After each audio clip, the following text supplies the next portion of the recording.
Welcome to the NYU Steinhardt Jazz Interview Series, and today I have two very special guests, Carla Bley and Steve Swallow. Hi, Dave. Welcome. Actually, I guess I would say glad to be here, but I'm nowhere. I'm home. okay. Well, you're somewhere. Yes. I want to talk about first how you guys got to know each other musically, and now you're living together. And let's hear that story.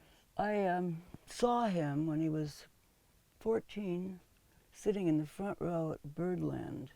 I was working Basin Street. Basin Street. Yeah. I was working there as in the cloakroom, and there he was with his father in the front row to see Clifford Brown. Yep. Um, Well, we went to see Gene Gene Krupa. but the opening act was Clifford and Max. But Gene Krupa was always nice to little boys, so he talked to you in the break. Yep. And I remember him because like 5 years later, I met him when he had got older and became a bass player and moved to New York. Mm-hmm. And how did I meet you then? Bard College. Oh, right. I played a gig with Carla's husband at the time, Paul Bley. Remember him? And that was the first time you met him or worked with him, right? Is that what you were Yeah. talking Yeah. in our last interview? It was the first time, and Carla came to this concert at Bard College, which I think we touched on this in the last interview. This was such a revelatory event for me that I left school in New Haven and came to New York to be a musician and kind of presented myself you were living on 9th Street at the time. And I just kind of presented myself at the door and said, okay, I'm here. But our apartment was only 9 by 13, so we told you couldn't stay with us. So they sent me away. Where did you go? I ended up in a loft on 6th Avenue between 24th and 25th, and eventually Paul and Carla moved to a building one building removed from mine on 6th Avenue too, and this would have been 1960. There was a kind of burgeoning scene there. Musicians were moving into lofts rapidly in that area, and there was a kind of nexus of a jam session loft that was owned by W. Eugene Smith, the famous photographer, wonderful photographer, who loved having music in his building. Paul Overton had a floor of that. That's building. where Monk rehearsed? Yes, it is.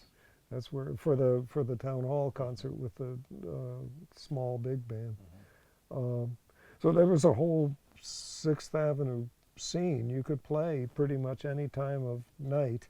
Things came alive at around 5 o'clock. Did Ornette have his loft there at the time? No. Because in my research, I've spoken to guys like Dave Liebman and Randy Brecker who had their lofts a little later, like late 60s into the 70s. Yeah. So this predates all that, Oh, yeah. and it must have been pretty rough and tumble in the village at that point. Well, We had to didn't change to tumble. look like an office in the daytime, so no one would know we were living there. And we kept our clothes in file cabinets. And that's about the only rough part about it. In my case, my loft had no electricity. No power. Well, that's Well, where did you sleep? So I would have- Wait a minute, you're in it looks like an office by day. yes. Well, it had a couch that made it went into a Okay. bed at night. Okay. Yeah, but you did have to maintain the pretense, and inspectors would check too. Did we give you power from our loft? No, I had to, after the guy my landlord ran a barber shop. Remember that one on the first floor of my building, and closed at 5 o'clock and went home. And as soon as he went home, I ran an extension cord out into the hallway, and there was power in the hallway that remained on Wow, great. all the time. So I got my so after 5 o'clock I could play records and stuff, and I generally slept until 5 o'clock anyway. it was a nocturnal world that we lived in. What time did you go to bed? Oh, dawn. Couldn't sleep before dawn. And what were you doing all night? Playing? She was writing music. She's a composer, you know. But yeah, I was playing. I was up and down that street. There were a dozen opportunities to play. And the glorious thing about Dawn on 6th Avenue was that it was the wholesale flower district. And at dawn every morning, dozens and dozens of trucks would arrive and unload fresh flowers. So it was a glorious thing to play all night, and at 7 o'clock in the morning to exit one of these loft buildings into a street just littered with beautiful cut flowers. And you know, have breakfast with the guys who were just coming to work in the flower industry. It was a wonderful situation. So you were able to sustain your living by playing gigs or by writing? I don't know.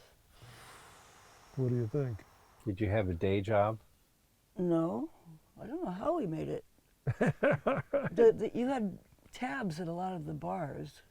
There was a benign bar, a Martin's bar on 6th Avenue that a lot of musicians went to, and a cook named Cookie, who would give you sandwiches on credit. Yeah. And yeah, that helped during the first year or two. But yes, a player could make a living far easier than he could now. He or she could. Now the times have worsened, I think, drastically. New York was a wonderful place and a welcoming place. My rent was $40 a month for an entire floor of one of these buildings, and I could work endless $5 jobs in the coffee houses on Bleecker Street. They all seem to be on Bleecker Street. Well, let me ask you this question. When you were in the moment back in those days, did you have any idea where your future was headed?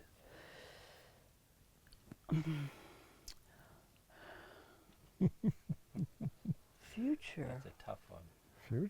Future. Were you just living in the moment? Oh yes, absolutely. Okay. I was not prepared for the future. What do you think? Same thing. I think we didn't think we would live very long. No, we hope not to. We hope to be legendary at 34 and then die, just like Bird. Yeah. So it's the concept of die young and leave a beautiful corpse. Was that your motto? I don't know. I didn't think about the future at all. So I could think about it now and then come up with something, but the truth is nothing comes to mind. Well, what was your daily existence like? Were you just thinking, let's play, let's write, let's create, or? I was a listener. My job was to listen. And I knew I knew every note everybody played, and I knew when they were playing good and when they weren't playing good, and I realized that nobody else but me knew. And I would go to a place, and in my own little kingdom, I would listen and pass judgment, but I wouldn't tell anybody. So who were some of these people that you thought, wow, this guy can really play?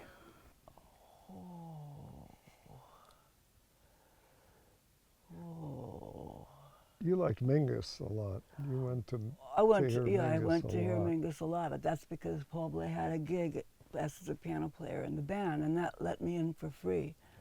But I just heard everybody and liked everybody. I accepted everybody. It was my education. It was like my college. And we had ways of doing everything. We would get into the clubs by either sneaking down the back steps or how did you get into clubs? Mostly the back steps. Back steps. Yeah, back Go steps down where seemed to the work. food people entered and left, and then creep toward the Which clubs were these? The Village Vanguard had the back steps. Great back steps. That were Yeah, and welcoming. even if the owner saw it, he would sort of, oh, all right, you guys, okay. Did you know Art DeLugoff? Sure. Yeah. Sure. I knew all of them. They were the people that allowed me to come in, and they're nice. She knew the Terminis because you worked at the Jazz Gallery I as did. Kochek once again. Kochek. Did you work at Jazz Gallery when Coltrane played there in '61? With, you know, I think I didn't. I don't think I did. You would likely have remembered that Coltrane was there for 2 or 3 months at a Yeah, no. pub, I think. But and- part of that time was Steve Kuhn was with him. Yeah, and I that was remember in my book. I saw that. I saw those gigs, so it must have been Maybe at the you jazz. were I was working, yeah. working there then. Pete yeah. LaRocca was the drummer there Yeah. too, and Steve Davis. Steve The bass player. I was a paying customer by then.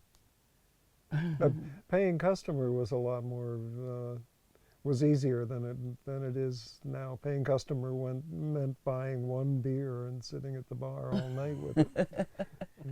And beer was rather steep. I think it was 75 cents.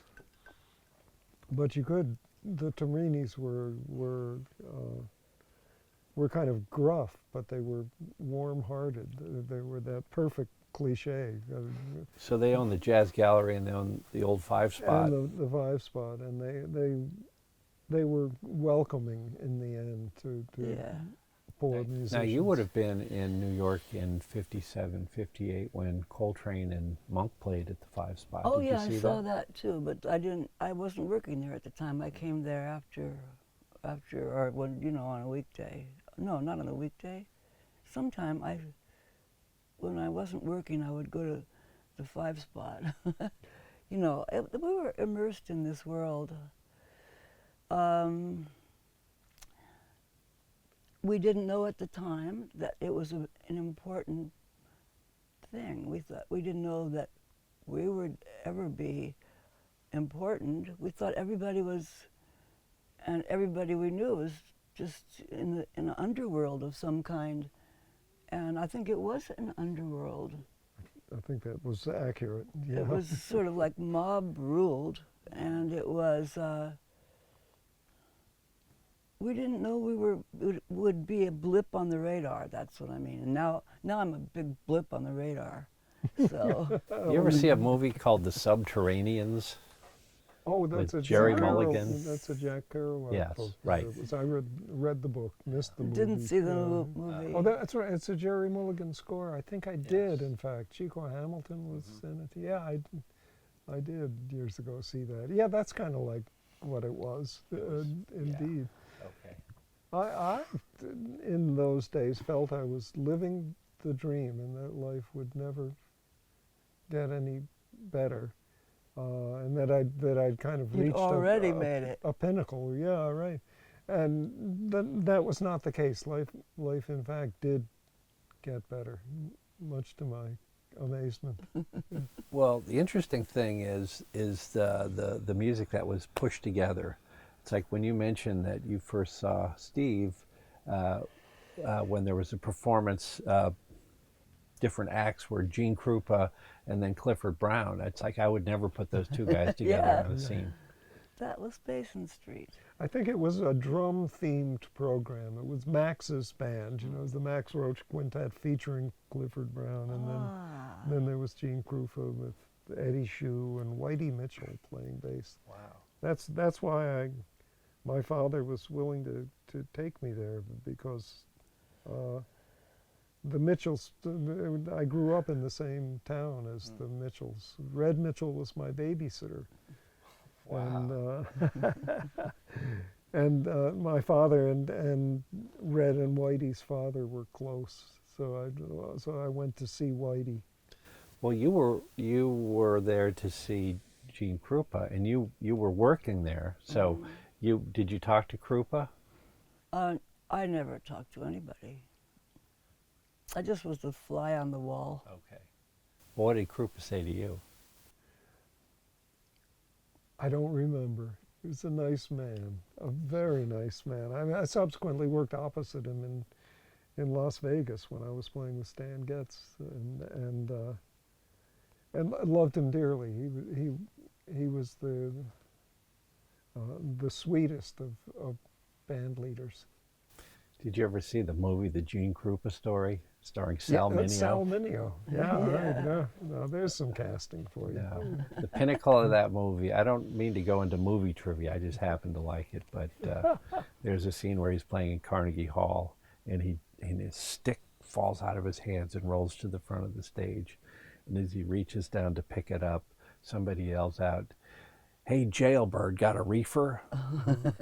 And he starts crying and he runs off. Oh. So I don't know if that actually happened to Gene, but I know he got busted for marijuana. He did. He was a conspicuous bust. Yeah. Right. But what about Clifford Brown now and Max Roach and that group? You first. I didn't speak to anybody. I Was just Sonny watched Rollins in the band? everybody equally. I didn't know. Well, I suppose I liked some people more than others, but I never knew anyone.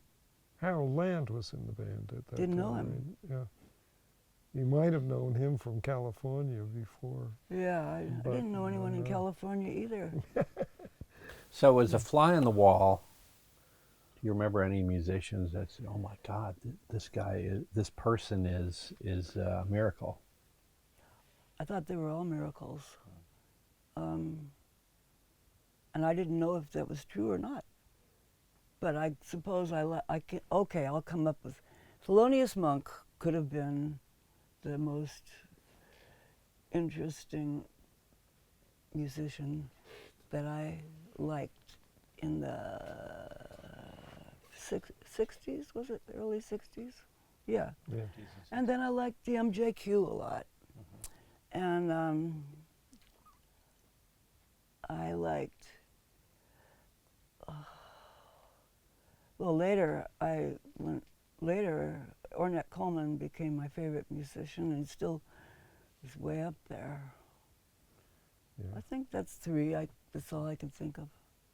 I'd kind of endorse that list. So if there are two of us with the same list, Wow, it man. must be true that they were the best. Wow. I listened to the MJQ because I thought and still think that Percy Heath was the best bassist of his generation. Percy was a vastly underrated bass player. He was hidden in plain sight in the MJQ, but I aspired to particularly his left hand. Which shapes the note as it grabs the string, and nobody made a note as shapely as Percy, except possibly Clifford Brown. Clifford Brown to this day remains a model for me of articulation. If I had to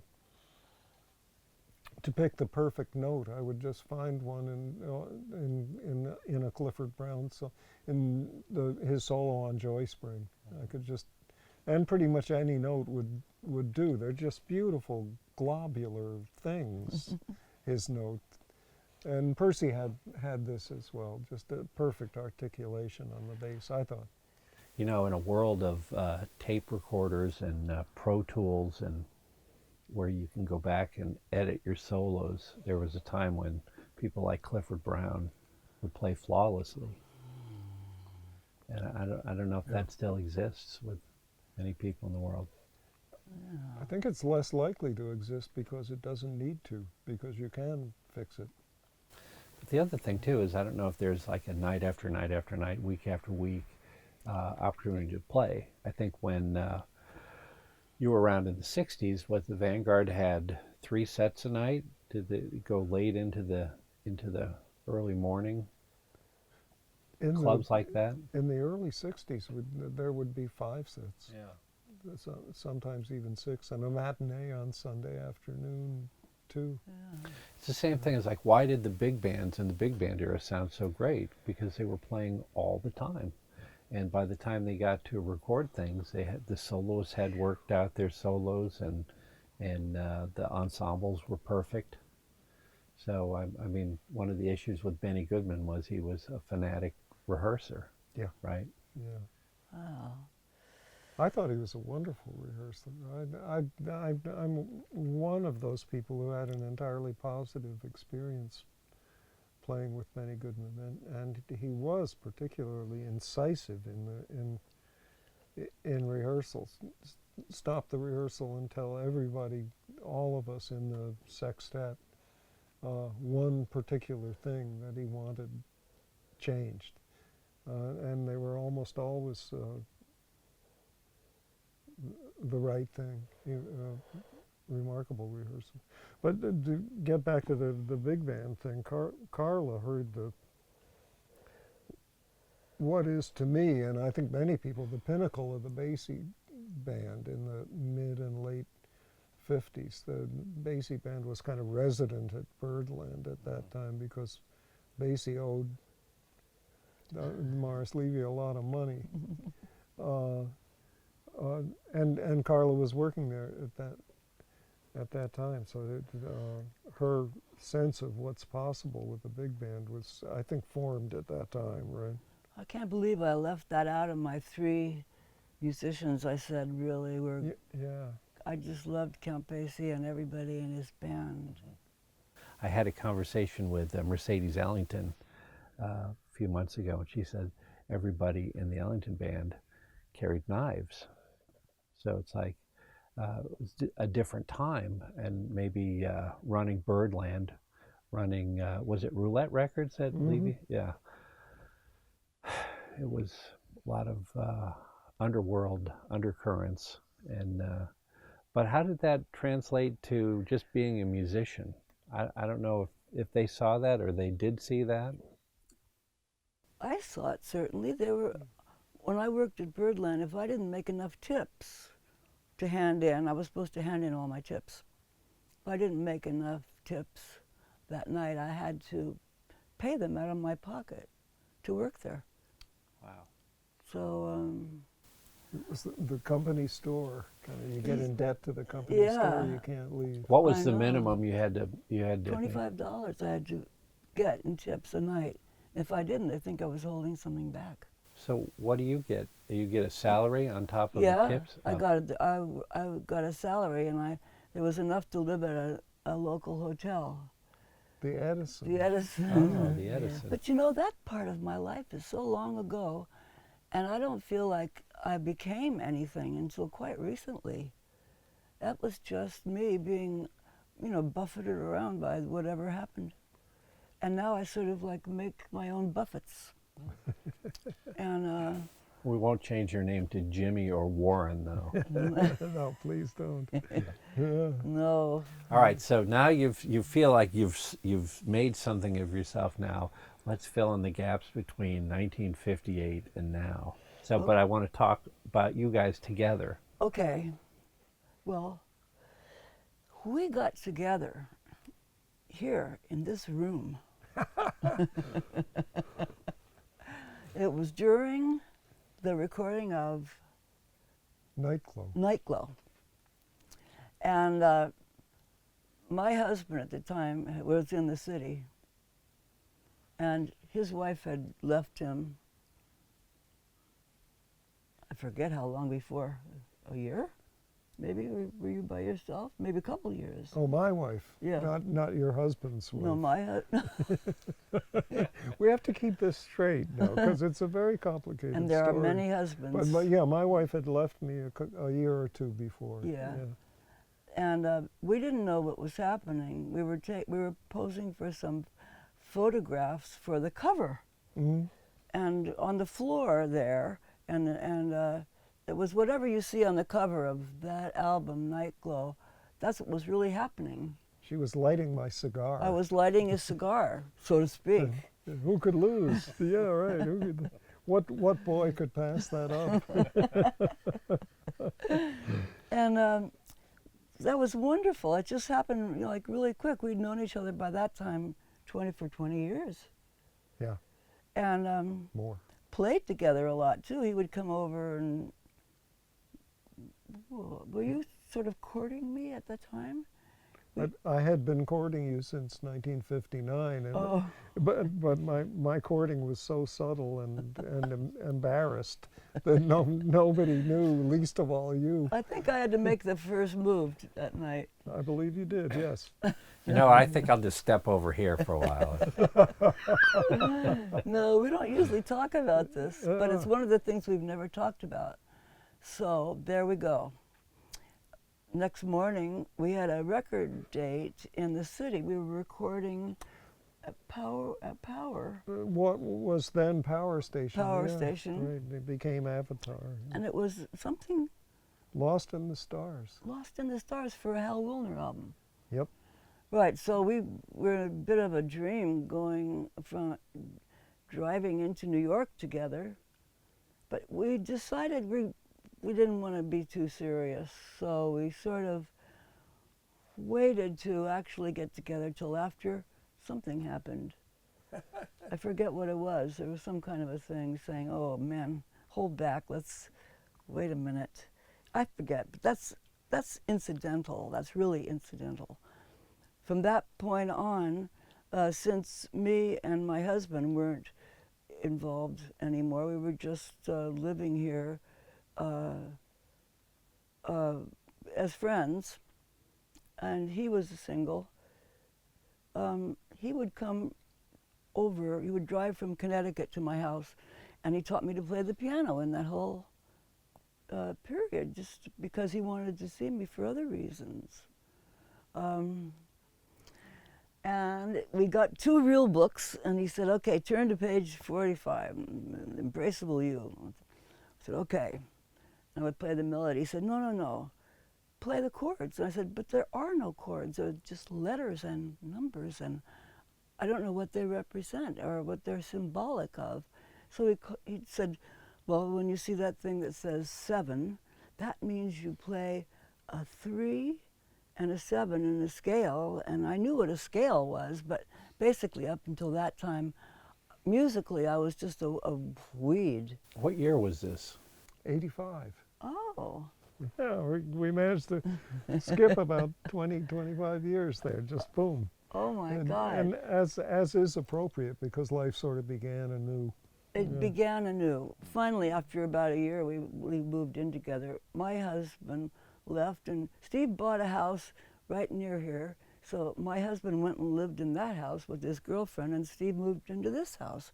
Things were so relaxed in those days. I mean, we had all we wouldn't think of doing such a thing now. No. Now that we've grown up. Yeah. My God, it's very difficult. But in those days, we sort of always did exactly what we felt like doing, or eventually got around to it anyway. In Steve's case, he says this started much earlier.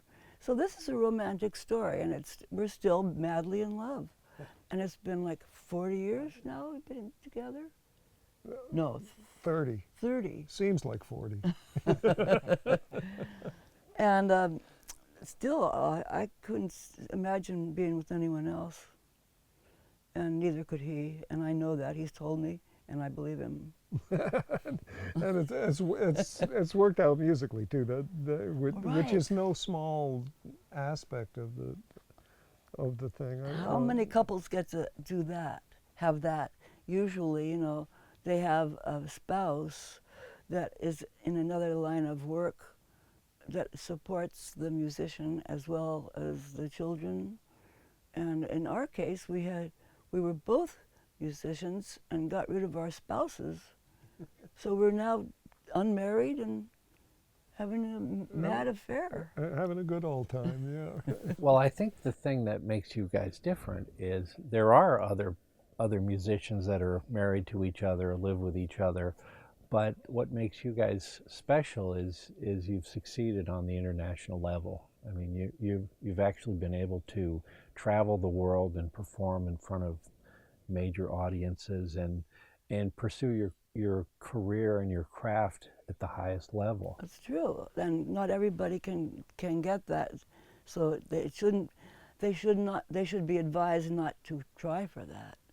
I mean, they should get a spouse and some children and do a regular thing. Because what we do is like very unusual. And we don't have any other interests except, well, Football. Football. American football. Yes. Right.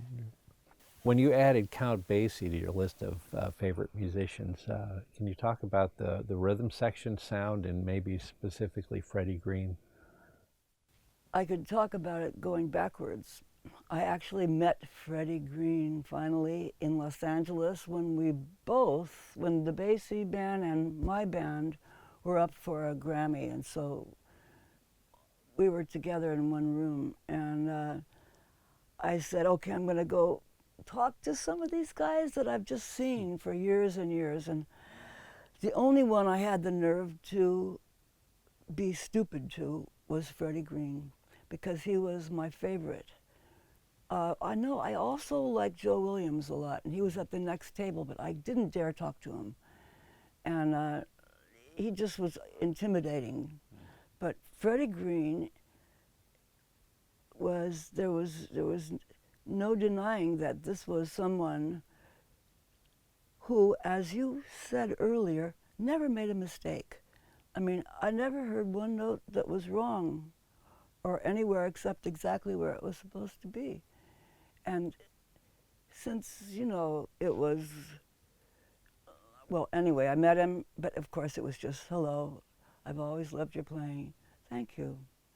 I once saw you I saw you quite a bit at Birdland. Oh, you did? Well, just wanted to say that I've said hello to you. And he said, understandable. And then I went and sat down. And here I was still behaving like, you know, a fly on the wall when here I was up for a Grammy. I was sitting at the table with the other guys, and I was still apologizing for being, you know, in the room. But no one ever gave me a hard time about not being looking like an average jazz musician. No one ever gave me a hard time about that. I've been often asked about that, and I never had any prejudice against my skin color or my Gender. That's the gender other thing, yeah. from a musician. Never. Oh no, two guys. But they apologized later in life. Who? Well, these okay. cameras aren't really on. You know. Well, I can't say because they all both apologized yeah, to no, me. it's a happy ending in both cases. Yeah, Steve Lacy. Yeah. Once my husband at the time, Paul Bley, brought my music to Steve Lacy, dumb thing to do, and I sat there looking uncomfortable, and Steve Lacy listened to I guess a cassette we had brought him, or maybe I played the piano, and then Steve Lacy said, no, it's not really good. The melodies are not happening, and there's no real reason for you to continue. And so I thought sort of bad for about one day, but that's all. Then I thought, he's wrong. I'll just keep doing what I'm doing. And then later on, it was George Lewis, trombone player that was in my band at a certain point. And we came off a tour. I thought we'd gotten along quite well, and I enjoyed his playing, and I thought he enjoyed my writing, but I said, okay, we're going into the studio. I'll see you guys like 2 weeks from now. And George Lewis said, wait a minute. I played this gig, but I don't think I would want to go on record as having played with you. And I thought, oh, not another one. This is so, they're going to be so embarrassed when they think about what they just said. But And indeed he was, too. both of them came up to me within the next 10 years and said, you know that thing I said to you? I'm so sorry. I can't believe I said that. It was just like not thinking or just being, you know, just stupid. And I said, wow, thank you so much, because those two things were also in my memory for all this time. And and I'm glad they're erased. And I'll never tell anybody that this happened. Well, I want to take a little piece of that, what you said, and expand on it. When you said that, like Steve Lacy says, you know what, give it up, and you thought about it for a day. Can we talk? I think both of you guys are in the same boat. The idea of persistence and following your heart and your interest and your passion is more than just somebody saying, "Don't do this. Find something else to do." I mean, what you said earlier about, you know, this is a hard business. If maybe go and have a family and find other opportunities, but if somebody would have told you that, you would have resisted. Yeah, but I had a lot of support too. Those were just unique stories, and mostly all the guys would either be very polite and not tell me I sucked, but most of them, I think, liked the music. Yeah. Or not, maybe not, you know. It's a gig. Everybody has to make a living, and they sometimes a couple, I'm sure a lot of the guys thought, oh my God, she's going to make us sing. And, you know, and I would just laugh about that and make fun of them. I say, come on, it's not going to kill you. And we had a good relationship. As a leader, I was never someone to tell anyone what to do. I always just saw what they did and hired them. And then everything was fine. I didn't want to change anybody. I'd just get somebody else if they weren't working out. Now, finding the individual and working with them, was there ever a case that your music became, oh, this sounds like Carla Bley, and musicians that would come to your band, they were saying, I guess I have to play in this style? Probably that was true, but I don't think anyone ever realized it. I think I would just pull that off after the fact. They'd be there, and I said, okay, you've got to crawl on stage, you can't walk on, because this piece is called Blind and Crippled. Blind and Crippled or something. That's one of your hits. Who could resist a tune called Blind and Crippled? And one guy did that. But these are things I would never think to do now. I'm really well behaved.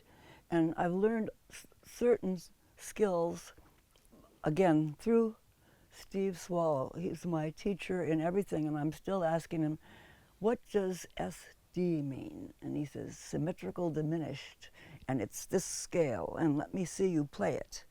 And he does that because he wants to invest himself in me, and he knows that I make a good living, and he's got a gig waiting for him every night of the week if he wants. That's exaggerated. Well, but we're in an interesting area. I think Carl, like Count Basie, like Duke Ellington, I've never heard her really instruct any of us, the guys in her band. She hires us and then lets us play, and I think that's how it ought to be, especially in jazz music. It's kind of built into the ethos of the music that you get to express yourself, and you're approved of if you express yourself. It's a good thing. But Carla's music is as carefully and specifically notated as any I've ever played, and the challenge resides in digesting what she's written and playing it easily and fluently. And well, in my case, it's sort of a lifetime challenge.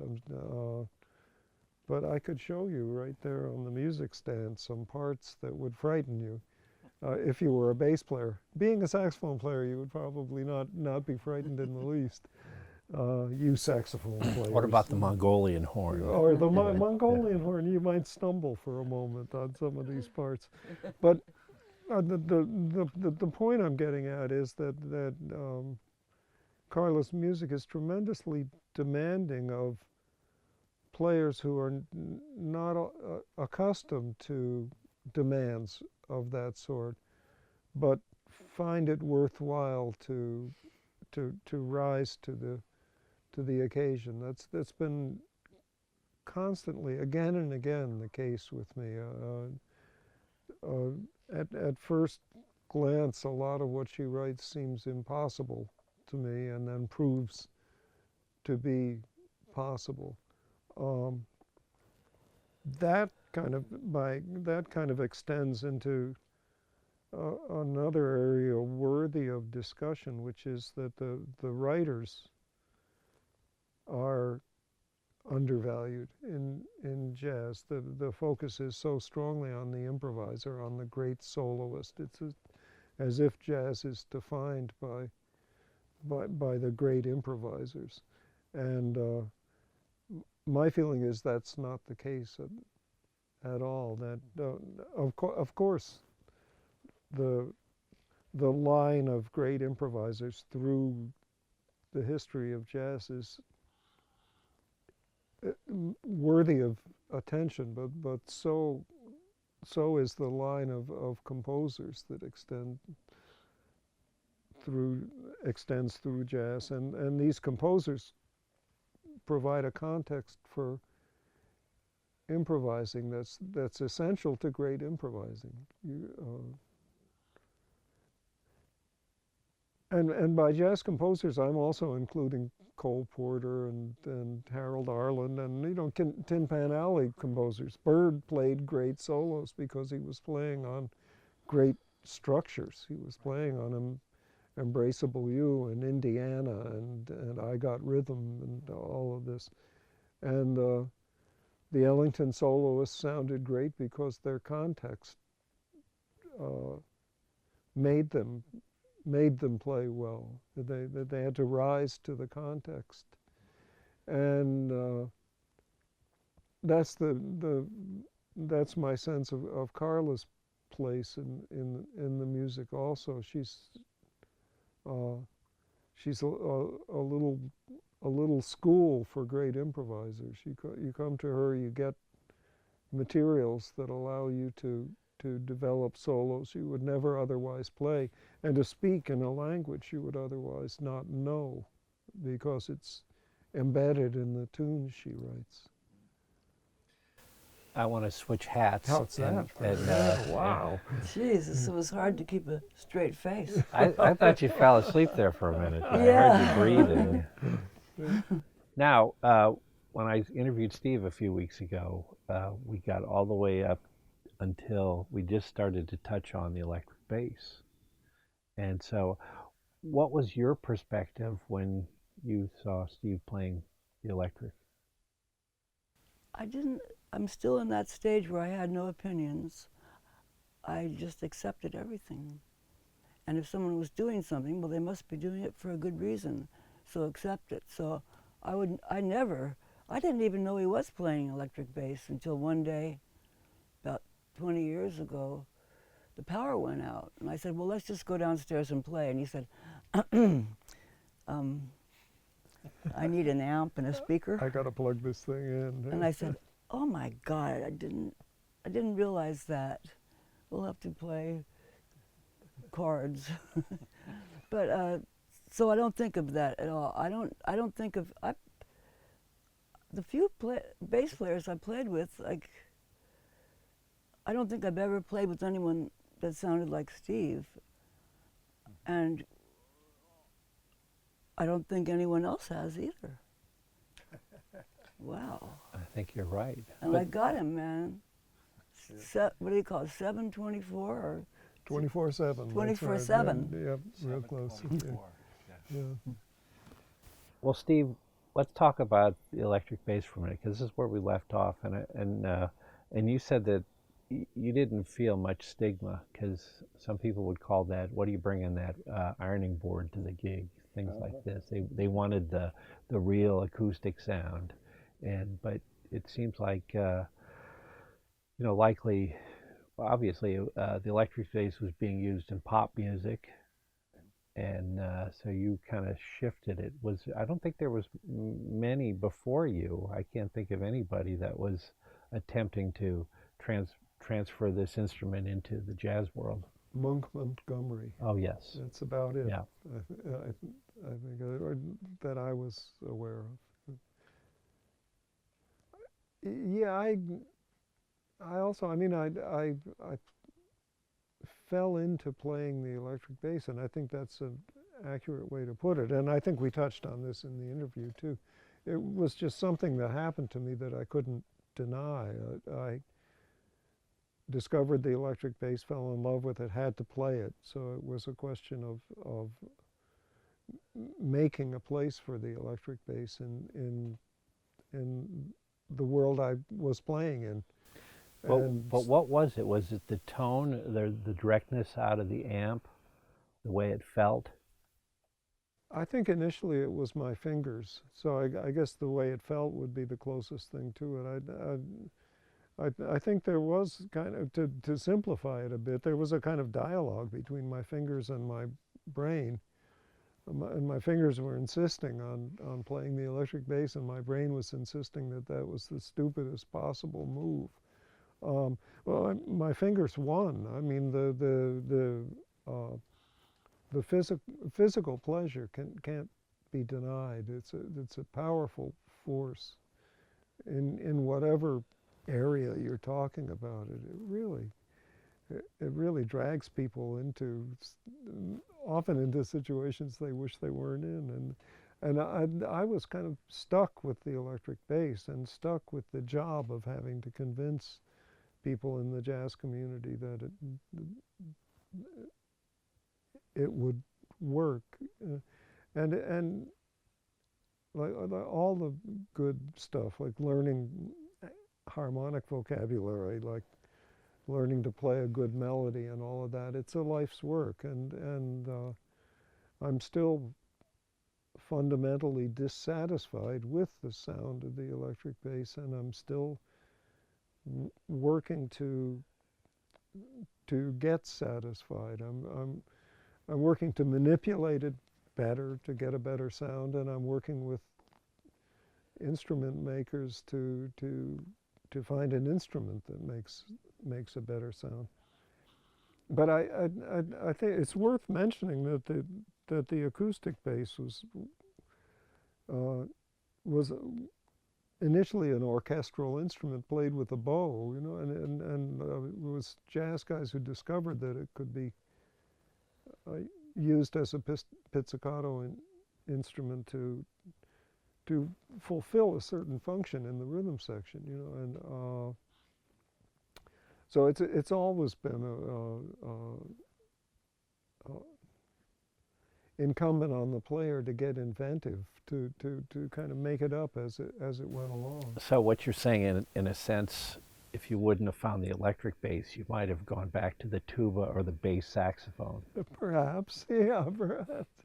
I don't know. I was intrigued. It's not to say that the electric bass isn't a radical departure from the acoustic bass. It is a different instrument. The touch is completely unlike the acoustic bass. The sound is unlike the acoustic bass, and I'd be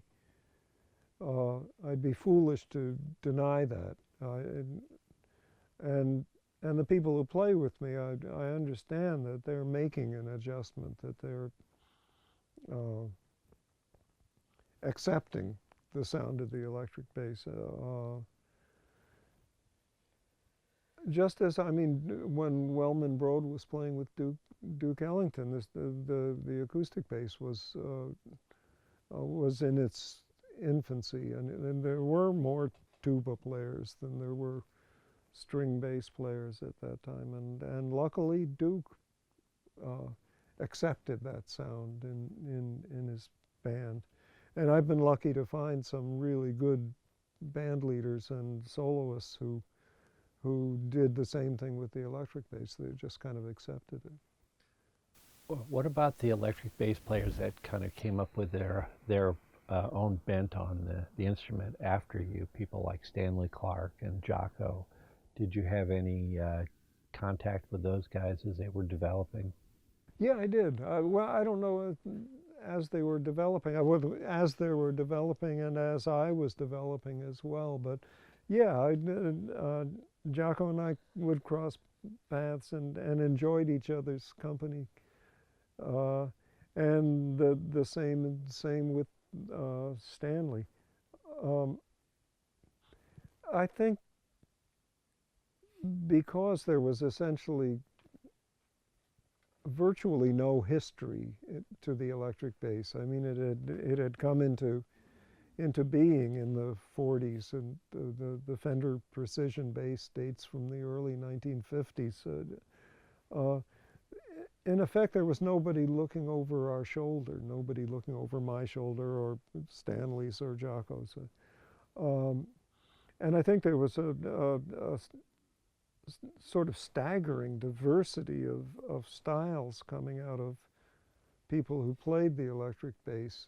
Uh, uh, if you played the acoustic bass, Paul Chambers was looking over your shoulder, and Ray Brown was looking over your shoulder. Jimmy Blanton, the ghost of Jimmy Blanton, was looking over your shoulder. And there was a kind of orthodoxy that just didn't exist with the electric bass. It's beginning to. People are beginning to sound alike to my ears, but now we're 40 years down the road. Uh, in the 1960s, there was the sense that you had to make up your style, you had to make up your function, and that was a wonderful thing. It was liberating for me at the age of 30 to discard the instrument I'd played since I was 14, and to pick up this instrument that had no pedigree whatsoever, that was entirely that was a maverick in the world I was playing in, and I was determined not to change worlds. I didn't become an electric bass player to become a rhythm and blues musician. I wanted to do exactly what I was doing. I still wanted to sound like Percy Heath. I still want to sound like Percy Heath to this day. Two more questions on the electric bass. Can you talk about Bob Cranshaw and switching to electric, and also playing with a pick, which is very unique? Yeah, okay, sure. The thing about Bob that I loved and admired was his, and I mean this as a compliment, as a high compliment, not as a sardonic remark or anything, was his sort of steadfast ordinariness. The electric bass needed that, needed Bob, needed somebody who could just bring that instrument into any context and play the right note at the right time with absolute dependability. In a way, that's a definition of what people want from a bass player, and it was something that Bob had in abundance. He was playing acoustic bass on all those Blue Note records, and he was the guy you never noticed, but who was always there. He was just wonderfully instrumental. He enabled a lot of great Blue Note records because he played every note at the right time. It's a wonderful, wonderful thing to be able to count on somebody to do that. And he brought that same attitude to everything he did, to Sesame Street, to all of the stuff that he was involved in. And he played the instrument very, very well. I liked Bob a lot. As to the other question, I initially played the electric bass with my fingers, and found that I wasn't getting the sound that I hoped for, and that's why I switched to the pick. I felt it brought me closer to the sound I was hearing in my head.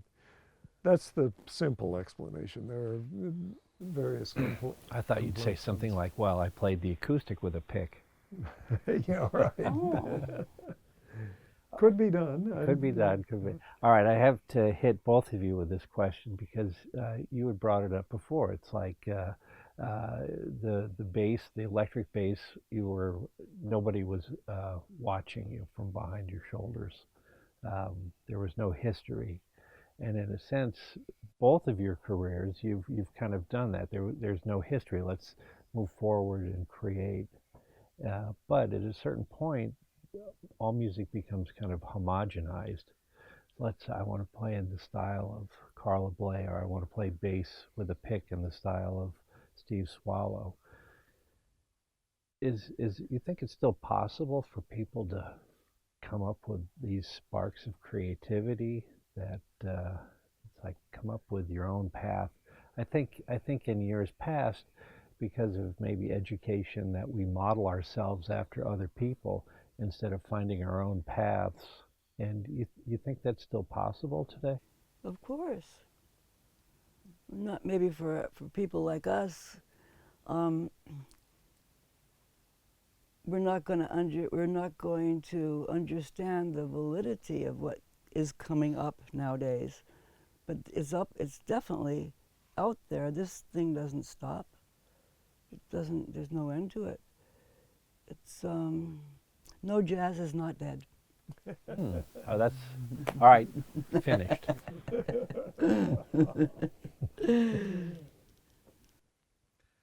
Yeah, I second that emotion. Yeah, it's and I think it's likely that some of the best music that's being made by 20-year-olds is unappealing to us. We are Old fogies. old and set in our ways. Yeah, right. And in a way that it's probably the music we dislike most heartily that is the most vital and progressive music of this time. I'm sure it's jazz is healthy. It's mutating, of course, but it's healthy, and so is classical music, and so is popular music, for that matter. It's But you would have said the same thing back in 1960 when you first played with Paul Bley, and you said, "What am I going to play?" And he didn't say anything until you got on the stage. right. And so all of a sudden, you go from playing trad music to music of Paul Bley or free music, and all of a sudden, a new door opens up. Yes, just so. And I think those doors are still there. That people are going to be stumbling onto to new events. I mean, I think our music is still evolving, and if it weren't, I would be concerned. I'd also be bored. Maybe even more importantly, I think the nature of the beast is if it's what you do, if jazz music is what you do, you have to play something or write something that you haven't played or written before every day. If you write the same thing today as you wrote yesterday, then it's over. It's finally reached a stop, and I just don't think that happens. I have something to add to that. We just recently, I played a tour with a band that Steve had already been in called Riverside. It was Dave Douglas and the Doxas brothers and Steve, and they said, "Okay, Carla, you come out with us, Riverside, Carla plays Riverside, or Riverside plays Carla." Something like that. Yeah. And one of the things that happened right away was, okay, well, so you play free here until I come in. And I said, "Oh, I'm a writer. I can't come up with things easily. I'm slow. Just tell me what to play." And he said, "No, you just make it up." I said, "Well, I used to do that when I was 20 years old, and I found that it was better when I spent some time thinking about what I was going to play instead of just, playing something. It may not be any good. And so Dave Douglas said to me, just do it. So I did it, and it came out great. I couldn't believe it. Boy, was that good. And the whole tour, I was still a little awkward when when it would come the time for me to play a couple choruses in front of the tune. Choruses of what? And like the tune, but not written, something based on that. And I was like, I can't do that. And I said, okay, I put down one finger, and it was almost like a random thing. That nothing wrong with that finger. Just what would be play that finger? That sounds good with that finger. Maybe it's not that hard. But play something, and all of a sudden I'd just be captured by it, and would be improvising like I hadn't improvised for 30 years. It all just came out, and I'm still excited by that. Because I think maybe that is a tool, maybe just to write a new piece. If I have to write a new piece, I could just sit down and go like that and improvise the piece and then write it down, and there's a piece. So that hasn't happened yet, though. Well, I want to go back for a second because something confused me, what you said a little bit ago, when you said that you got together in 1984 and you were playing, you brought two real books in here and you were playing standards, and you said, I don't know what these chords are. What were you writing before this? I was actually writing a bass note and a chord of some kind before. I just didn't know what the chord was called. You were notating the chord? I was notating the chord. On the piano part, I look at those old piano parts. They have the bass part and the chord. And but then there would be melodies mixed in with it and everything. But so the improvising would be much harder because there would be no. Well, the improvisers kind of figured out what to do, and the process of figuring your music out was what stimulated some great playing. Oh, I see. They didn't know what I meant, and so and they just played. Oh, now we're in a trouble spot. Now, was there ever a time that you modeled any of your compositions after a standard tune? Yeah. I did an arrangement. I would do an arrangement of them. Is that what you mean? No, I mean, okay, here's the form, here's the structure, here's my new melody.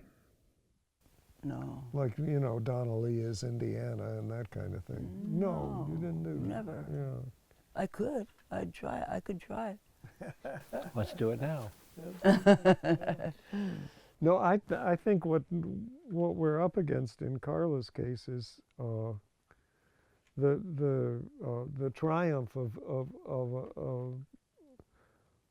an astonishing talent, an astonishing ear. What she learned as a kid was kind of the Russian romantic vocabulary, Rachmaninoff, whatever, right? That's what your father loved dearly. And her ear and the brain, obviously, that lies behind the ear, assimilated that vocabulary, ate it whole. And that's the same vocabulary that Tin Pan Alley kind of gravitated to as well. So she had it all. She just didn't know what was becoming the convention. What's a G7th? What's a C7th? But in the that's stuff same she had to pick up later. But in the same respect, you've said this over and over again. It's like you were very shy, and when you were working as a waitress or whatever in these clubs, all you wanted to do is be a fly on the wall and listen. How many hours of listening do you think you actually took part in as you were working these jobs, and how much of that assimilated into your brain, and then you just transferred whatever abstractly from that onto the piano? I've never actually thought of that, and I will. Steve and I'll have a talk about it, and he'll tell me what I think. Or you could tell him what I think now. I mean, my favorite composers, this is kind of a recurring deficiency. They can't call the chords right. I used to perform this same function for Michael Gibbs, who's another of my very favorite composers. He wrote extremely advanced and challenging harmonies, and harmonies that made perfect sense, but didn't know what to call them, and used to call on me to name the chords for him. He'd just give me a piece of fully formed piece. He wasn't looking for me to change anything. He just wanted the chords called something, and I'd do it. And Carla and I have similar discussions about how to name the harmonic content of her piece, but the harmonic content comes Before the chord change. It comes before the Yeah. chord is named, and I Yeah. think this is An advantage. it's an advantage, exactly. Excuse me. Yeah. Yep. Yeah. No. Say why then. Yeah, But if how you're does so that? smart. But how does that differ from your composition? Well, the danger in the way I compose is that I will fill in the blanks. That I'll say, okay, this is a C7, so it must be going to a F major chord, and then I'll fill it in and write a melody that moves from C7 to F major, and then okay, I've got an F major chord. Then this F major chord should go to a D minor seventh, and fill the melody in that corresponds to that harmonic motion. Most of the jazz writing I hear is guilty of this. It's guilty of the focus on chord changes that happens when you're learning to improvise. But learning to write is another thing altogether. And in my writing, I'm constantly faced with the challenge of trying to ignore the methods I use as an improviser, and I'm aspiring to the kind of methods that Carla and Mike Gibbs and a few other great writers bring to their work. You know, I was, as you're talking about your compositional process, I was thinking about John Coltrane's compositional process. And after he got out of the service, World War II, he studied in Philly with a guy named Dennis Sandoli. Right. And I think at that point he had also been turned on to some books like Nicholas Slanimsky's Yeah. The Source of Right. Melodic Scales, where he got like half whole diminished and all these. So is this you know, and taking the tritone and cutting it into minor thirds or major thirds and creating the Coltrane matrix? Have you guys had the opportunity to study with anybody that said, look at this model from the past? Because what Slanimsky was doing was taking from the European classical model in 20th century music, like Schoenberg and all those guys, come up with a mathematical process. Is it mathematical for you, or is it just sit at the piano and find things? Carla, when you sit at the piano, are you just have an open mind and you discover things, or are you thinking of a process, or where's your inspiration coming from? Earlier today we were talking about it's up to the man upstairs sometimes, but Well, it could be just about anything. I have resorted in the last year to putting all the names of the notes in a paper bag and picking out a note and saying, okay, that's my first note. Writing it down, going in the bag again, picking out an etc. I've come up with nice, like, you know, half a page of material by doing that. And that's one way. And then the other way is you just ask your best friend for a note, or anybody that you admire. You say, give me a note. I'm starting a piece and I need to know what the first note is. So there's those random ways. So people would even call that random composition. Would they? Yes. Yeah, that's how I start. Mm-hmm. It doesn't get random after a while. Then it gets, I think you could just about make, well, of course you could make music out of any one note you were given as the first note. I mean, these are very simple ways to start writing a piece. If I were a teacher, I would suggest that. I would demand that. Then the other ways you can do it is, in those days when you were talking about the sextet album, and in those days I would just think of words and write the note that came with the words, but I would never use the words. But the shapes of melodies could be, oh, Steve, I think you're so wonderful. That'd make a beauty, I think. And it would. Sometimes I would even do this at a concert. If I was starting a solo, I would be talking to Steve with notes, but not words. But they would be notes given to me by the words. Is that still random? I think no, it's not. Less so. Less random. But it seems to be a much deeper form of communication. If you can speak musically without words, but still communicate, that's genius. Yeah. It just was, a selfish thing. He didn't hear me. We Did weren't too. that tight. Oh, yes, I You did. did. Yes, I did. I promised not to repeat what you said. Here's the deal. It's like clearly I've hung out with you guys enough, not enough, but you guys are still 18 years old in your mind, and you're continuing to think and create and find new opportunities. It's like this is what I believe all great artists share. They never stop. They don't get sick of, oh, I've heard music before. I'm only interested in myself. But clearly, you've Darcy James Argue and Rudresh, and Ooh. you still have a passion. Your mind is saying, what else is there? In my case, I have to, because I don't have an education. If I don't get some right now, it's not going to get any better. I have to learn new things in order to continue, like Steve said, doing something different every day. Was Paul Bley, did he ever give you lessons or ever give you ideas? Mm-mm. Nobody ever gave anybody anything. There was never a point either. I'll ask this to you. It's like somebody sits you down and say, listen, this is how I do this. I think my mother did that once, and I bit her.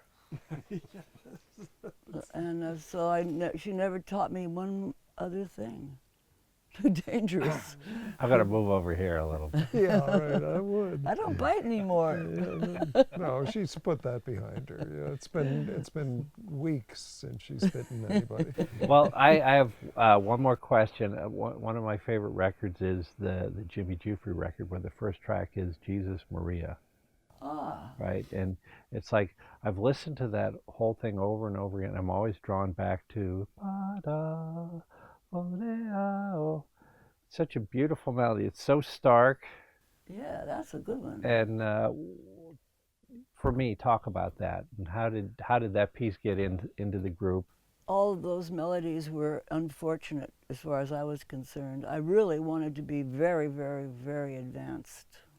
And my favorite people were, Stockhausen and Webern and all those guys. And I was horrified at and embarrassed by things like Jesus Maria. Mm-hmm. And Ida Lupino once came out in a whole day, and I thought, oh my God, I'm finished. I'm not original. I'm not creative. This is disgusting. But Paul Bley was right there listening, and he said, oh, I want it. Write it down. And I said, and he said, look, this is a gig. Here's $5. Finish that piece. But you know who was my first? $5. I paid you 50. I know, I was just going to say, he paid me 50 for tunes back in those days. I could have gotten them for 5. Jeez. Jeez. I have never lived my. Yeah. Yeah, no. But, Yeah. but I know what you mean. We were trying to be as severe and abstract Yeah. and advanced as we could possibly be, and these, but a beautiful melody is kind of irresistible. Yeah. And I you was can't, embarrassed, but and undeniable. I guess if one occurs to you at the desk, you have to write it down. If it's that beautiful.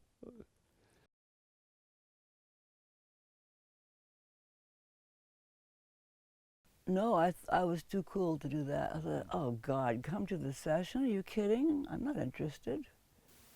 Were you interested after it was recording and you heard it back? Probably not. Was I? I didn't have a phonograph. Yeah, I think that kind of mooted the issue. Yeah. You never. No, heard we that still stuff. never listened to our old music. But I remember you were kind of the first one of us on 6th Avenue to have a phonograph, and it was one of those tiny portable ones, and that's where you played me the Supremes. Yeah. That Where was did my- our love go? Yeah. I was obsessed with that piece. I just wanted that piece to be in my head every minute of every day for 5 years. Yeah, so if you wanted to hear "Where Did My Love Go," you knew where to go at any time, day or night. You could hear the damn thing. That's But all I you- had, the only record. You know, we did that. We listened to the radio at that time. Jazz radio was powerful and influential in our lives. At any rate, Symphony Sid was still. Every night, Symphony Sid. You ever meet him? No. Yes. Yeah, I did at a live when he was broadcasting live with somebody I was working with. This is an odd question. Maybe you were there. I want to ask this. Symphony Sid was broadcasting out of the Royal Roost, I believe. You ever go to the Royal Roost? No. It's where one of the few times that Birth of the Cool Band performed. Yeah. And when you said Symphony Sid, I heard like he would talk during the breaks. Yep. It's still the reissues of that. You can sometimes hear. I've an heard that, announcement or but two, I yeah. wasn't there. Ah, okay. Yeah. Just clarification. Now, one more thing. Why did you call your tune Ida Lupino? I have no idea. Because I wrote a tune called Tallulah Bankhead. Oh, I like that more. But Ida Lupino, that doesn't even sound good. I have no idea. I guess was she weird? She might have been a little weird. She was kind of off the track a bit. Yeah, that's why I must have liked her. But I didn't hardly go to movies either, so it's very odd. Just odd. But you saw The Seventh Seal about 500 times. 500 times, yes. Because I worked as an usherette. And that's when I lived in that little pad that was 13 by 9. The rent was no, it wasn't $13 a month. $19 a month. And me and Paul Bley lived in there. But you weren't allowed to live there, right? It was an office space? No, this was before. Oh, this this was a living luxury space apartment. with a bathroom down the hall. I Yeah. remember because I visited it, and it had a. You A wanted to small, live there with us. Yeah, and you refused me too, and don't think I don't remember. There was a table where you ate, and I sometimes And a joined piano. you, and a piano and a bed, and that's about all you can fit in yeah. a 13 by 9. I know Yeah, I know that's 13 by accurate 9. that you actually Yeah. measured it. Was that the answer to the question the last question? How could it possibly? But be? I have one more big question for you Okay. guys. And no rush here, but before you leave the planet, is there anything else that you're working towards to accomplish or do or to become? When I was learning to play the bass, I was learning on the bandstand. It was, again, as we touched on earlier, it was that time when you played every night from 9 to 3, and it was 5 sets, and that was exhausting. as long as you were gainfully employed, it was unlikely that you would do a lot of practicing during the day. Uh, so learned very well in a certain way because every note I played was born of necessity. I was on the bandstand when I played it. But I missed the things that you acquire, the skills that you acquire sitting by yourself in a room with the Bach cello suites on the music stand in front of you. And I've gone in the past few years, I've gone back to that. I've gone back to trying to discover what I should have learned when I was 18 and didn't because I was busy playing every night. And it's a wonderfully gratifying process to approach technique with a blank mind and to try to discover what it is that's necessary. Also, to further answer an earlier question, neither of us really had teachers. Carla had absolutely none. I went to school for a while and learned some classical music theory, but I never had a bass teacher, except to the extent that I'd boldly walk up to Paul Chambers and ask him what it was he was doing, and he always answered. And Percy Heath always answered my questions as well, and I think that's the kind of instruction I had. But the answer to the big question is I'm trying to learn to play the damn bass, and that's it. And I think somehow everything is wrapped up in that. The meaning of life is there. It's all there. All I had to do is play the bass supremely well, and the rest will take care of itself. So when you were working with Dave Douglas, and he'd say, play a chorus, two choruses, whatever. You guys you've done this for so long. Do you have the like what Charlie Parker said, learn everything about the chords and the melody and the scales, and then get on stage and forget it? Mm. Do you forget it on stage, or do you focus on stage? You first. Don't look at me. I keep looking at you. I was thinking that we were talking about Freddie Green earlier, and to me, Steve is more related to Freddie Green than he is to the bass players in that band. Can you imagine what it's like to have a Freddie Green in your house? Only Mrs. Green. He wouldn't talk to you, probably. Yeah. Right. No, it'd be a nice, quiet household. But I would, after I said that, I would tell you I have no idea. I have never thought of that question, and I don't have an answer, and I have to think about it. Okay? All right, so do you want to answer that, Steve, and then we'll come back to Carla? And then Carla will figure it out, yeah. Or we'll have to come back another time for that one question. I think there is a kind of, I know what you're, I have a sense of what you're getting at, that wonderfully pure state that you're looking toward on the bandstand, where you've forgotten your own name and your own identity, and you're just an agent of the music, and there is no mind, and I aspire to that, and I work toward that. But most of the time I'm thinking about what's a C7. Uh-oh, I better play a B flat and not a B natural in this bar. Because there's a thing called muscle memory, right? That that just over. does it. But when I rely on muscle memory, I tend to play what I've played before. If I'm kind of panicked about having to produce an answer to what's the meaning of C7th within about a second and a half before it proceeds to an F major chord,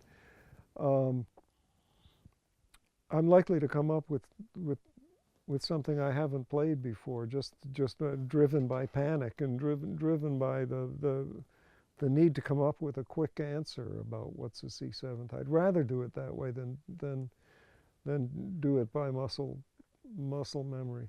I think muscle memory may be the path toward that no mind state where you couldn't for a moment say what it is you've just played because you weren't really there. I'd love to enter that world, and I think I kind of know what it is, and I've kind of made brief visits to it. But I think it would be wrong to undervalue that kind of desperate search for the perfect note to play on a C7th and in this second and a half that's available to me before the chord changes again. I love the hearing improviser's mind whirring along at a really fast pace. I guess maybe the concept works if you're a true free player and you want to clear your mind and just interact, I guess.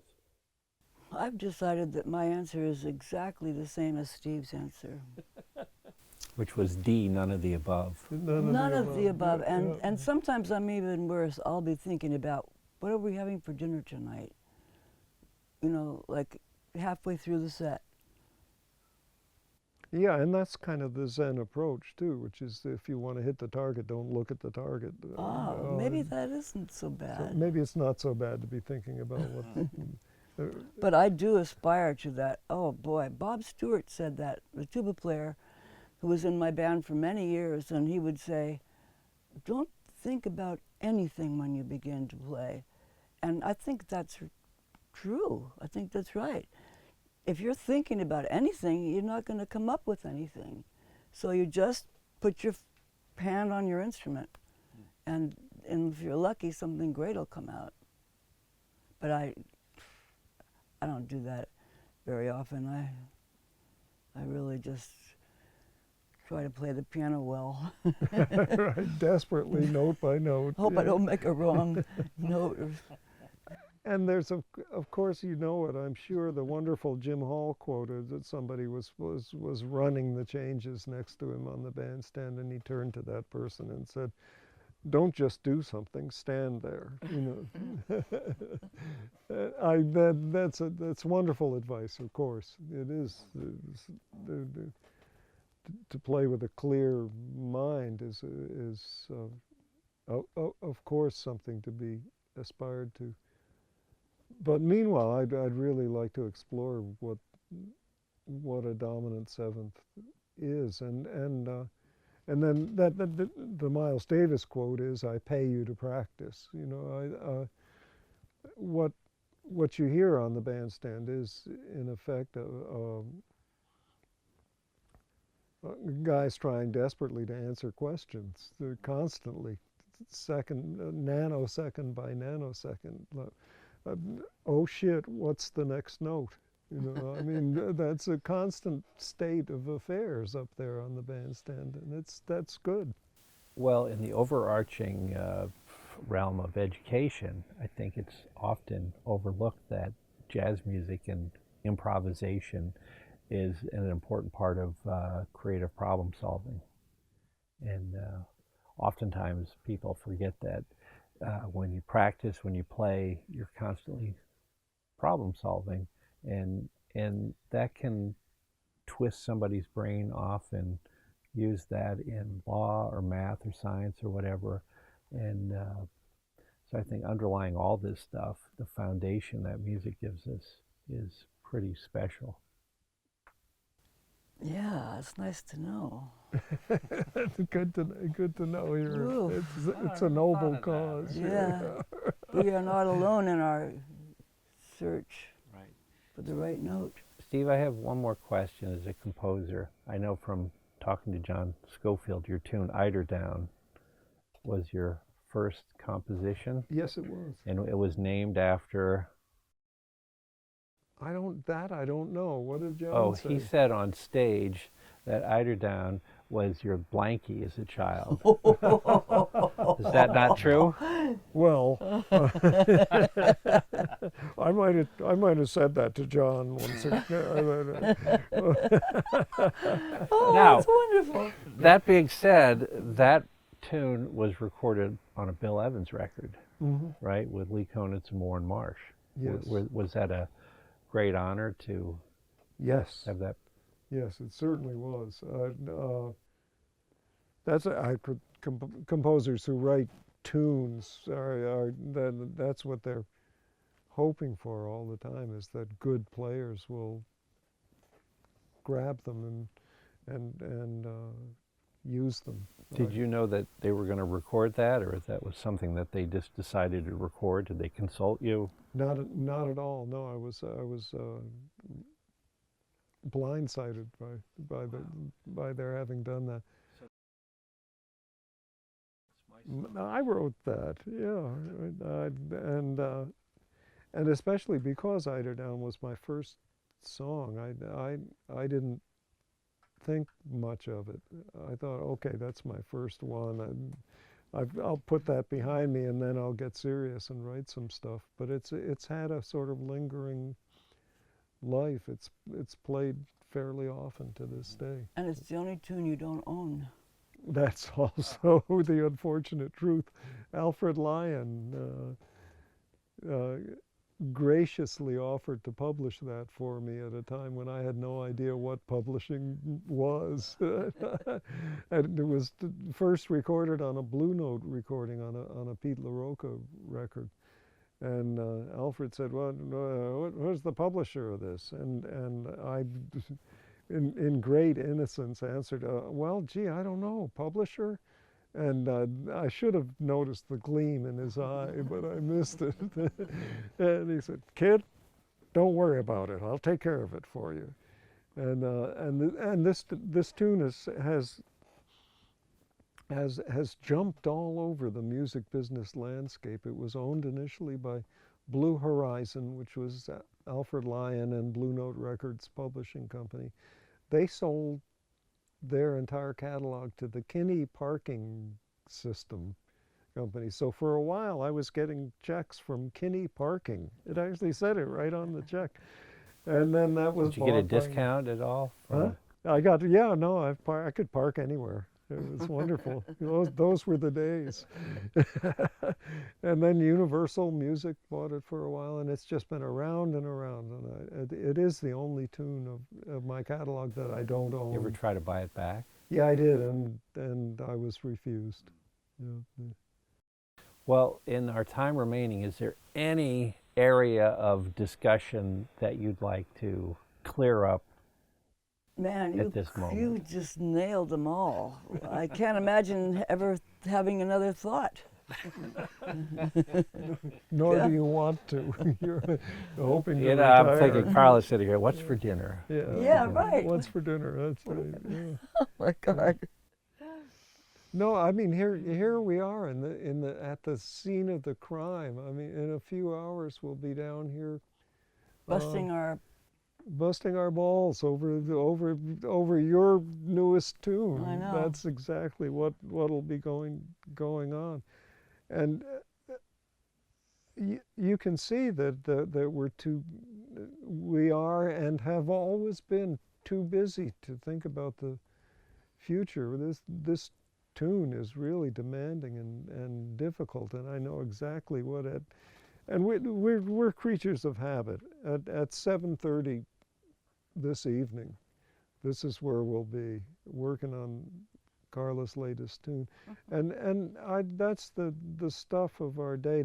I mean, we go to the store and we cook and all of that stuff, but the meat of the day happens. In her case, at the desk upstairs. In my case, right here with an instrument in my hands, and at 7:30 we'll meet and play, and we'll do the same thing tomorrow, and I can hardly wait for tomorrow. I haven't even done today yet. It's a wonderful, it's a wonderful thing to hook into music in that way, to have to be in effect in music's clutches so firmly that you can't get away, that you know what tomorrow's going to be like, because the music will once again take you on in where it wants you to go. That's perfect. It's perfect, and it also it keeps you young. It keeps you in fact kind of childish. I have to tell you that this has been a great honor and a privilege to come here and get to know you guys. You're so open and warm and friendly. It's like this is the essence of being a creative person. Thanks for saying that, because I didn't know why you were here. Who are you? Why are you I mean, why would he want to ask us questions? I mean, he knows so much already. Oh, that was a... Well, I didn't know anything about this before. Wow. No, thanks for coming up. It's a long trip, and Wow. it's. I think it's a great thing that you're doing. You've got a lot of stuff. Yeah, I can imagine people looking at this stuff in, 20, 30, 40 years and saying, wow, what's that? That was really, they were in New York at that incredible time, and look at New York now, something like that. We're beginning to get a sense, and I think it's people like you who pointed it out to us, that New York in 1960 was a remarkable confluence of forces and events. And, Yeah, we didn't know that when it was happening. And at the time, it was just where we were and what's for dinner, day after day. You guys, thank you so much. Thank It's you. been my great pleasure. Me too. Okay. Me too. Thank you. And her too. She's And her too. embarrassed and shy. No, She feels the same. I'm the shy one in this group. Okay, thank you.